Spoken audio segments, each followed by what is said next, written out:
多倫多市長鄒至蕙上任1週年，最新嘅民調顯示，佢嘅支持度一直維持喺接近60%。如果現時舉行市長選舉，佢亦都能夠連任。胡曉琳報道。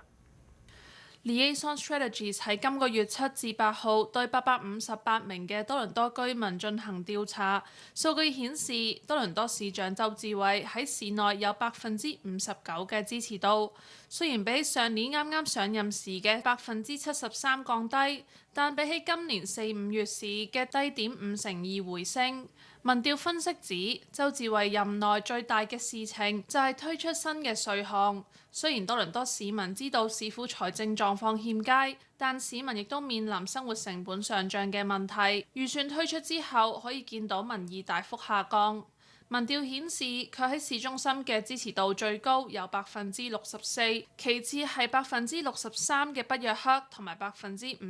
嘅士嘉堡，而支持度最弱嘅就係怡陶碧谷，只有41%嘅支持度，唔贊同佢嘅人就有53%。